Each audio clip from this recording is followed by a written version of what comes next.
जिंदगी सबसे बड़ी दौलत है, इसे संभाल कर रखना चाहिए।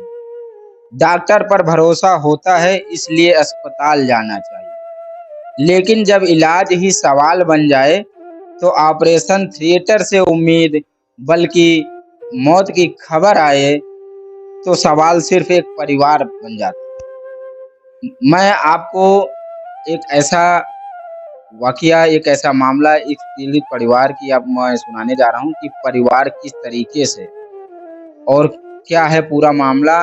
ये इनकी जुबानी बताएंगे कि किस तरीके से बदनाम तो सिर्फ झोला छाप डॉक्टर होते हैं, लेकिन जो असली खलनायक छिपे होते हैं वो एमबीबीएस की डिग्री में होते हैं। कैसे उन मासूम बच्चों के ऊपर से पिता का साया उठ गया। कहते हैं ना, बच्चों के तो लिए वो बाप एक दुनिया होती है। कहते हैं बाजारों के खिलौने सारे अपने होते हैं जब बाप अपने साथ होता है। तो ये रायबरेली की घटना है और उस पीड़ित परिवार बड़े उम्मीद जहन के साथ लखनऊ पहुंचता है कि लखनऊ महानगर है, अच्छे हॉस्पिटल हैं, अच्छे डॉक्टर हैं, वहाँ इलाज हमारा अच्छा हो सकता है। इस उम्मीद से जाता है, लेकिन उस उम्मीदों पे पानी फिर जाता है। क्यों? क्योंकि डॉक्टर की एक थोड़ी-सी लापरवाही और परिवार को सही जानकारी न देना, उस परिवार के ऊपर एक मानो पहाड़ टूट पड़ा है। कैसे वो दर्द सहन करेगा? कैसे बच्चों का भविष्य सँवरेगा? सबसे बड़ा प्रश्न चिन्ह। और सबसे बड़ा बात तो जैसे अभी खबरें आए दिन चल रही हैं, रायबरेली जिले में ही भी एक शासक नर्सिंग होम का एक मामला था। तो डॉक्टरों के ऊपर आए दिन उठ रहे सवाल प्रश्न चिन्ह खड़े करते हैं। समाज बहुत सोचनीय है कि आखिर जाएँ तो जाएँ कहाँ? सरकारी हॉस्पिटल जाएँ तो सरकारी हॉस्पिटल में डॉक्टर नहीं, प्राइवेट जाएँ तो जान का खतरा। तो आखिर जनता इलाज कराने जाए कहाँ? सबसे बड़ा प्रश्न चिन्ह। हमारे साथ बैठे हुए हैं मृतक के भाई। मैं परिचय कराऊँगा इनसे और ये खुद बताएँगे क्या वाक़या है और किस हॉस्पिटल का है लखनऊ के, जहाँ से महज़ चंद कदमों की दूरी पर सूबे के मुखिया मुख्यमंत्री योगी आदित्यनाथ जी का निवास है। सांसद लोग रहते हैं, मंत्री रहते हैं, राजभवन बना है। आखिर उस शहर में ऐसी घटनाएँ हो जाएँ तो कहीं न कहीं प्रश्न चिन्ह खड़ा कर देता है। भाई साहब, क्या नाम है आपका? मेरा नाम राहुल सोनकर है। मेरा नाम राहुल सोनकर है। हमें ये बताइए कि आपके जैसे भाई थे, ठीक है? बड़े भाई थे आपके। अच्छा, तो ब उनको एक्चुअल में क्या तकलीफ़ थी और कहाँ से हुई और यहाँ से लखनऊ कैसे पहुँच गए इलाज के लिए आप? मेरे भाई का आज से 5 साल 6 साल पहले एक बार हार्ट टूट चुका था। अच्छा। तो उसका रायबरेली में ऑपरेशन हुआ था, प्लेट लगी हुई थी। आज सही हो गया था, सारे काम कर रहा था। सारे काम कर रहा था वो। अभी बीच में 3 तारीख को उसका एक बाइक से एक्सीडेंट होता है, तो वही जो हाथ था टूटा पहले से, वही उसी हाथ में फिर से फ्रैक्चर हो गया था। अच्छा। तो हम लोगों ने रायबरेली में डॉक्टर को दिखाने की चेष्टा भी की, दिखाया भी। डॉक्टर एग्री भी थे कि हम सही हो जाएगा, कोई बहुत ज़्यादा है नहीं। लेकिन हाल ही में एक प्राइवेट नर्सिंग होम, शाश्वत नर्सिंग होम जिसका नाम है, वहाँ पे एक बच्ची की एक छोटे से टॉन्सिल के ऑपरेशन की वजह से उस बच्ची की मौत हो गई। तो मेरा भाई जो अब नहीं रहा हाँ, और तो थोड़ा-सा मन में कहीं डर हो गया कि रायबरेली में शायद ना इलाज बेहतर हो पाए, तो लखनऊ की तरफ गए। जी, हम लोग फिर लखनऊ गए और लखनऊ इस उम्मीद से गए कि यहाँ तो राजधानी है और यहाँ इलाज अच्छा मिलेगा। तो मेरा भाई गया, सब सारी जाँच हुई, बातचीत की डॉक्टर से। डॉक्टर ने देखा और ब्लड टेस्ट कराया, एक्स-रे रिपोर्ट देखी, 2D को जो हार्ट की जाँच होती है वो सब करवाया और सारी रिपोर्टें जब नॉर्मल आई, तो नॉर्मल आने के बाद में ये हुआ कि डॉक्टर ने कहा कि इसका ऑपरेशन हो जाएगा। 12 तारीख और 13 तारीख 2 दिनों में केवल टेस्ट के लिए ही लिए उन लोगों ने। टेस्ट करा के चले आए। 14 तारीख को जब मेरे भाई का जिस दिन ऑपरेशन था, 9:30 बजे हम लोग एडमिट होता है मेरा भाई, मतलब हॉस्पिटल रूम में रहते हैं हम लोग। 3 साढ़े 3 बजे तब तक मेरा भाई स्वस्थ था। उसके मेरे पास प्रमाण है, वीडियो है, फ़ोटो है। बातचीत करते हुए हम लोग बढ़िया हँस रहे थे। लग नहीं रहा था कि छोटा-सा ऑपरेशन अभी करके निकल आएँगे। तो आज ऑपरेशन के लिए उस हॉस्पिटल के डॉक्टर ने आप लोगों को सूचना दी थी कि मतलब ऑपरेशन करना पड़ेगा तब ये बस ठीक होगा। आप मतलब परिजनों को आप लोगों को उस हॉस्पिटल से सूचना मिली बस कि नहीं इतना मिली? बोला था कि एक छोटा सा ऑपरेशन है, प्लेट निकाल के दूसरी प्लेट लगा देंगे, वो सही हो जाएगा। ये मुझे नहीं बताया गया। सबसे बड़ा सवाल मैं ये करना चाहता हूँ सर, कि जब हाथ का ऑपरेशन था, तो पेट में या पैरों में इतने इतने इन्होंने क्यों ऐसे निशान और ऐसे पट्टियां बंधी हुई थी कि हम लोग आज सवाल खड़ा कर रहे हैं कि अगर कोई मेरे मरीज के साथ कुछ किया जाए तो पहले परिवार को बताया जाए। हाँ, परिवार को उसमें ऑपरेशन में क्या है ना, वो एक एफिडेविट होता है, उस पे साइन कराते हैं परिवार का कि ऑपरेशन होगा, डॉक्टर की कोई जिम्मेदारी। तो ऐसा कुछ उन्होंने साइन कराया था कि नहीं, या आप लोगों को नहीं बताया था कि मतलब ये दिक्कत है और यहाँ ऑपरेशन करना पड़ेगा? मुझे तो नहीं बताया गया। मैं पीड़ित का, मृतक का सगा छोटा भाई हूँ और मुझे ना कुछ बताया गया। 3 बजे जब ये ऑपरेशन में लेकर गए, बढ़िया था, तो 6 बजे के लगभग जब 3 घंटे बीत गए तो हमें लगा कि अभी 3 हाथ का एक छोटा-सा ऑपरेशन और 3 घंटे बहुत होते हैं, पता करते हैं। जब मैं वहाँ स्टाफ से पता करने गया, तो वो लोग मुझे बड़ा डाँटते हुए शब्दों में उन्होंने बोला कि अंदर कोई जा नहीं सकता है और ब अंदर का कोई बाहर नहीं आ सकता है। अच्छा, तो आपने वो वहाँ के स्टाफ से क्या मतलब जानने की कोशिश करी, पूछने की कोशिश करी? मैंने उनसे पूछा कि अंदर क्या चल रहा है, कितना समय लगेगा, कुछ बताया जाएगा? मुझे उसके बारे में अंदर जो भी चल रहा हो मुझे बताया जाए, अवगत कराया जाए कि अंदर हो क्या रहा है, कितना समय और लगेगा। तो उन्होंने टाल दिया। फिर मैं चला गया। अच्छा, ये लखनऊ में कौन से हॉस्पिटल और कौन से डॉक्टर के यहाँ इलाज चल रहा था? ये सत्यार्थ हॉस्पिटल कृष्णा नगर में पड़ता है और डॉक्टर विनय कुमार त्रिपाठी और उनके सहयोगी डॉक्टर शेखर सुमन, आशीष, शायद इस नाम से कन्फर्म बहुत ज़्यादा नहीं हूँ क्योंकि मैं पहली बार गया था। तो लेकिन विनय त्रिपाठी मुख्य जो ऑपरेशन के डॉक्टर थे, वो थे और क्या बोलते हैं, उनके जो मालिक हैं, मतलब संचालक, हॉस्पिटल के संचालक की हाँ, बात तो उनका नाम विवेक मल्होत्रा। तो जब ये मैं मतलब 1 घंटे बाद फिर 7 साढ़े 7 के लगभग फिर मैं गया 2-4 अपने परिजनों के साथ में। जानने तो की मतलब कोशिश करी। हाँ, अब क्या हो रहा है? फिर वो टालने लगे। तो थोड़ा-सा हम लोग तेज़ आवाज़ में कि अंदर क्या हो रहा है अब बताया जाए, हम डॉक्टर से मिलेंगे, अब मिलना चाहते हैं। तो लगभग कितना समय बीत गया था? 3 बजे से लेकर गए थे, रात के 8 बज रहा हो, साढ़े 7 8 का टाइम था, 8 लगभग बज रहा है। 5-6 घंटे में क्या होता है? मुझे कुछ नहीं पता चल रहा। 5-6 घंटे बाद जब मतलब हम लोग थोड़ा-सा हुए तो अब अंदर अफरा-तफरी मची। ऑपरेशन थिएटर से एक लड़की भागती हुई बाहर को जाती है, फिर कुछ लेकर अंदर जाती है। फिर मैं पूछ रहा हूँ तो मुझे जवाब नहीं दिया जा रहा। 10 मिनट बाद मैं देखता हूँ तो वो जो है मेरे भाई को स्ट्रेचर से लेकर आई ओटी से निकालकर आईसीयू में शिफ्ट करते हैं। मैं तब भी पूछ रहा था क्या हुआ? क्या कुछ बताया जाए। 15 से 20 मिनट बाद मुझे बुलाया जाता है और कहते हैं कि ऐसा है आपका जो है भाई की हालत बड़ी सीरियस है और ईश्वर का नाम लीजिए। तो मैंने कहा ये क्या बात कर रहे हैं आप? हाथ का ऑपरेशन कराने गया था और हमने कहा आपके मुँह से स्मेल आ रही सर, ये क्या है? आपने ड्रिंक कर रखी है, तो मुझे डाँट दिया और डाँटते हुए कहा कि पहले इसको देखो, हमसे बाद में बात मतलब जिस डॉक्टर से आप पूछ रहे थे, उनके मुँह से शराब की स्मेल आ रही थी। स्मेल आ रही थी, उनके हाव-भाव से लग रहा था कि उन्होंने अल्कोहल अच्छी मात्रा में ले रखी है और मैंने क्या उनसे नाम था उस डॉक्टर का? सर मुझे विनय त्रिपाठी, विनय त्रिपाठी। हाँ, 2-3 लोग थे, लेकिन अब वही वो सभी हमको ऐसे ही लग रहे थे, विनय त्रिपाठी जी से ही शायद मेरी बात हो रही थी। तो उसके बाद जो है मुझे उन्होंने जब कहा कि ईश्वर का नाम लीजिए, तो मैंने कहा कि हाथ का ऑपरेशन कराने आया था, आपने तो जान ले ली, ये क्या है? तो कह रहे हैं अभी ठीक है, अभी अब आप चलिए मैं अभी कोशिश करता हूँ, फिर से करता हूँ। फिर मुझे बाहर निकाला गया, फिर क्या किए हैं, क्या नहीं नहीं, किए। तो आपको कब इन्होंने सूचना दी कि आपके भाई अब नहीं रहे? जब साढ़े 8 8:30 बजे।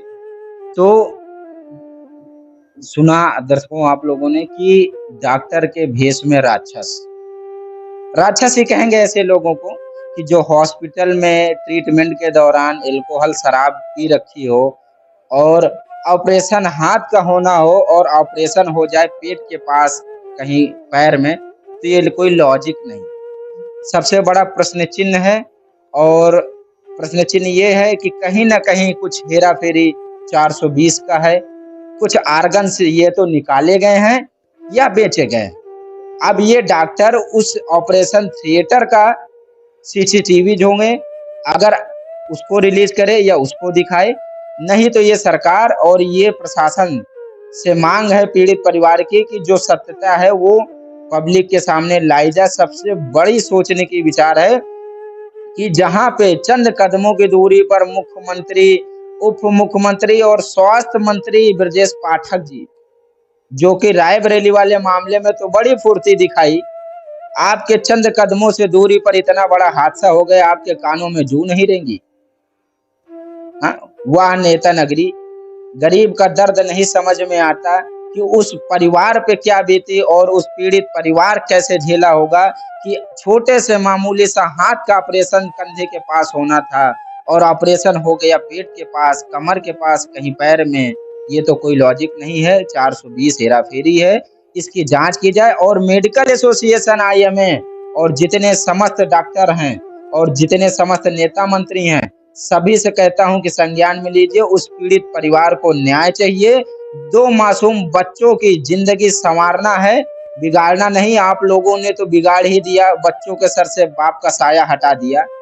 तो डॉक्टर तो बदनाम सिर्फ झोला छाप है। असली जो लुटेरे हैं, असली जो राक्षस छिपे हैं, वो एमबीबीएस डॉक्टर के डिग्री में छुपे हुए हैं। ये बच्चे देख सकते हैं, मासूम बच्चे हैं। शाम को जो बाप के आने के, पिता के आने के रास्ता देख रहे हो, इन मासूम बच्चों से अब हम क्या पूछें, इनके दिल पे क्या गुजरेगी जो बचपन में ही बाप का साया उठ जाए। ये अपना दर्द किससे कहेंगे? ये पढ़ने जाते हैं, इनका खर्च, इनका पारिवारिक खर्च, स्कूल की फीस क्या सरकार उठाएगी या वो डॉक्टर लुटेरा उठाएगा? कौन उठाएगा? सबसे बड़ा प्रश्न चिन्ह है। और जितने भी दर्शक देख रहे हैं, अगर जरा से भी मानवता हो तो सभी लोग आवाज उठाइए, क्योंकि कहते हैं ना कि आज इनकी तो कल मेरी। कभी आप भी इस मामले में फंस सकते हैं। शिवानी का मामला हुआ रायबरेली में, दूसरा मामला 1 महीने नहीं बीता, इस तरह पीड़ित परिवार के साथ हो जाता है। मासूम बिटिया देखिए बैठे हैं 2 छोटे, आप अंदाजा लगा सकते हैं इन बच्चों की उम्र क्या होगी। कौन भरण पोषण करेगा? कौन जिम्मेदारी उठाएगा इस महंगाई में? ये तो परिवार में एकता है कि लोग आज के समय में परिवार को लेके चलते हैं। लेकिन बहुत सोचने की बात है कि लखनऊ जैसे रायबरेली से महज 100 किलोमीटर दूरी, वो भी उत्तर प्रदेश की राजधानी, हॉस्पिटल डॉक्टर विनय त्रिपाठी जी, और हॉस्पिटल का क्या नाम बताया था? सत्यार्थ हॉस्पिटल कृष्णा नगर। नाम देखिए, सत्यार्थ, सत्य की राह पर, लेकिन वहां सत्य नहीं असत्य होता है। और 101% मुझे श्योरिटी है।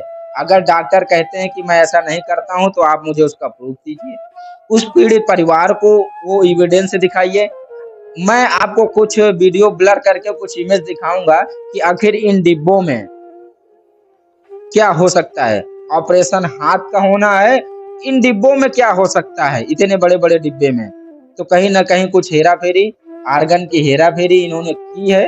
इसकी पुष्टि करें, डॉक्टर साहब जवाब दें। और लखनऊ के सीएमओ साहब जैसे हर जगह करप्ट होते हैं, प्रशासन से तो कोई उम्मीद ही नहीं कर सकते, किसी सरकारी डॉक्टर से उम्मीद नहीं कर सकते हैं और प्राइवेट डॉक्टर से उम्मीद नहीं कर सकते इस दौर में, क्योंकि डिग्रियां तो सिर्फ पैसों से खरीदी जाती हैं। असली ज्ञान कहाँ बचा है? कहते ना, लूटना है, अमीर बनना, करोड़पति बनना, डॉक्टर बन जाइए। 100 का 500 मिलेगा, क्योंकि डॉक्टर एक ऐसा पेशा होता है कि जहाँ पे लोग जिंदगी दांव पे लगी होती है और पैसे का भाव मूल नहीं देखते, सब कुछ अपना बेच डालते हैं एक बच्चे को बचाने के लिए, एक परिवार के परिजन को बचाने के लिए। पीड़ित मृतक के भाई हैं हमारे साथ, इन्होंने बताया कि क्या से क्या हुआ। पीएम रिपोर्ट भी हम आपको साझा करेंगे, डिस्प्ले पे आप देखिएगा। कि बहुत सोचने हमारे पास तो इसके लिए शब्द नहीं, इस परिवार के लिए हम कितनी संवेदना व्यक्त करें कि संवेदना नहीं है मेरे पास। और सबसे बड़ी चीज की रायबरेली जिलाधिकारी महोदय, जैसे आपने शिवानी के मामले में फुर्ती दिखाई है, वैसे आपसे मेरी विनम्र अपील है कि इस मामले को भी संज्ञान में लीजिए और अपनी फुर्ती दिखाइए और तुरंत लखनऊ के मौजूदा जिलाधिकारी महोदय से आप वार्ता करके और उस हॉस्पिटल की जांच कराएं और उस पे भी कार्रवाई होनी चाहिए। ये मासूम बच्चे हैं, हमने आपको दिखाया, ये घर है, आखिर ये घर वीरान हो गया एक परिवार के सदस्य जाने से। और एक परिवार का सदस्य नहीं जाता, पूरे परिवार की खुशियां छीन जाती हैं, पूरे परिवार पे क्या दर्द, कितनी यातनाएं होती हैं, वो मैं बयां नहीं कर सकता। आप लोग खुद एक पारिवारिक हैं, आप लोग समझते हैं और जानते हैं कि क्या हो सकता है। तो आपने इस मामले को लेकर किसी प्रशासनिक अधिकारी से या जांच की कुछ मांग करी है कि परिवार में, जैसे आपके बड़े भाई थे, ठीक है, जिम्मेदार व्यक्ति थे, घर का करते धरते थे, ठीक है, उनके साथ ऐसा हुआ, तो आपने किसी सरकारी विभाग या प्रशासनिक अधिकारी से निष्पक्ष जांच की मांग करी? सर, निष्पक्ष जांच की तो बात ही छोड़िए, पुलिस एफआईआर नहीं दर्ज कर रही है और लगातार मैं 2 से 3 बार मैं गया, लेकिन कौन से थाने में, कहाँ पे? कृष्णा नगर। कृष्णा नगर, लखनऊ में ही। तो वहां नहीं दर्ज किया? आप यहाँ के निवासी, एक बार कोतवाली में ट्राई किया? क्योंकि जब आप एफआईआर कहीं भी करा सकते हैं, वो जिस क्षेत्र का रहेगा उस संबंधित थाने को वो ट्रांसफर हो जाता है। तो कोतवाली में एक बार ट्राई करिए। आखिर वहाँ कौन से कृष्णा नगर, वहाँ के दरोगा चौकी इंचार्ज का कुछ नाम आपको याद है? सर, सिद्धि मिश्रा जो है वहाँ की चौकी प्रभारी है। सिद्धि मिश्रा जी। और प्रद्युमन कुमार सिंह साहब एसएचओ है। जब घटना हुई थी तो वो छुट्टी पर थे, तो उनके नीचे सेकंड अफसर थे। उन्होंने पूरे विश्वास दिलाते हुए मुझे ये कहा था, जब ये घटना हुई थी तो पुलिस प्रशासन पहुंच गया था और शायद अगर पुलिस प्रशासन तत्परता दिखाता तो वो अपराधी, वो डॉक्टर, मैं उनको अपराधी तक कहूंगा। बिल्कुल, अगर किसी व्यक्ति की जान ली जाए तो वो अपराधी है। वो अपराधी सर भग गए थे, मेरे पेशेंट को छोड़िए, पूरे हॉस्पिटल छोड़ दिए। 25 से 30 मरीज और रहे होंगे, उनकी भी परवाह नहीं की गई और वो चले गए। मैं लगातार पुलिस प्रशासन से मांग करता रहा कि साहब उनको बुलाइए और उनका मेडिकल टेस्ट कराइए और अल्कोहल की जांच हो पाएगी साहब, लेकिन मेरी कोई सुनवाई नहीं हुई। अब वो तो यही कहेंगे ना कि वो तो एक दुर्घटना हो गई। अल्कोहल हमेशा तो नहीं रहता है, 24 घंटे के बाद वो खत्म हो जाता है। लेकिन मैं तत्काल कह रहा था सर इनको गिरफ्तार करिए, अब इस सब दूध का दूध और पानी का पानी हो जाएगा, लेकिन वो ऐसा नहीं किए। और मुझे लगता है कि नशे की हालत में इन्होंने जो एनेस्थीसिया इंजेक्शन होता है उसका ओवरडोज कहीं ना कहीं दिया है, जिसके हमने भी कई डॉक्टरों से अलग से संपर्क किया कि लंग्स, किडनी और ब्रेन जो एकदम डेड हुए हैं, इस कंडीशन से उनकी मृत्यु हुई। कहते हैं कि हार्ट कार्डियक अरेस्ट आया। तो जब कार्डियक अरेस्ट की कोई बात ही नहीं बनती, जब हम एक दिन पहले 2D को जांच कराते हैं, बिल्कुल सब कुछ नॉर्मल आया है, न शुगर है न बीपी, तो ऐसा कोई सब प्रश्न नहीं उठता। तो डॉक्टरों ने, जो मेरे यहाँ रायबरेली के एमबीबीएस डॉक्टर है, मैंने उनसे भी बात की, तो बोला कहा कि ये तभी हो सकता है जब एनेस्थीसिया जो इंजेक्शन होता है उसका ओवरडोज दिया जाए, उससे जो है ये सारी चीजें हो सकती है। नहीं, आपके पिता, सॉरी, आपके भाई जो थे, क्या कोई पान गुटखा मसाला सिगरेट ना, कोई नशा नहीं करते थे? तो बता दें कि जैसा एनेस्थीसिया एक इंजेक्शन होता है, उसके 2 कारण होते हैं। मेरे ही इस पे रिसर्च, मेरी शोध है कि जो व्यक्ति नशा करता है, कुछ भी नशा करता है, बीड़ी, सिगरेट, पान, तम्बाकू, उसको एनेस्थीसिया बहुत लेट में चढ़ती है, तो उस चक्कर में डॉक्टर ओवरडोज देते हैं, राइट? या तो फिर कम उम्र के बच्चे हों तो उनको एनेस्थीसिया बहुत देर में चढ़ती है। अब आप लॉजिक समझिए, अगर कम उम्र के हैं तो उनको एनेस्थीसिया देर में चढ़ती है, अगर कोई नशा करते हैं तो उनको भी देर में चढ़ती है। इस केस में डॉक्टर समझ नहीं पाते हैं और ओवरडोज दे देते हैं, जिससे पेशेंट की हालत गंभीर हो जाती है, तो वो परिवार को गुमराह करने के लिए बनाते हैं। सेम यही मामला सिवानी में हुआ था कि एनेस्थीसिया का इंजेक्शन दिया, बच्ची बेहोश नहीं हुई। फिर बेहोश हुई तो उन्होंने ऑपरेशन किया। ऑपरेशन के बीच में होश में आई तो उन्होंने फिर ओवरडोज दे दिया, जिससे उनकी आंखें टंग गई थी, ब्रेन डेड हो गया था यहीं पर।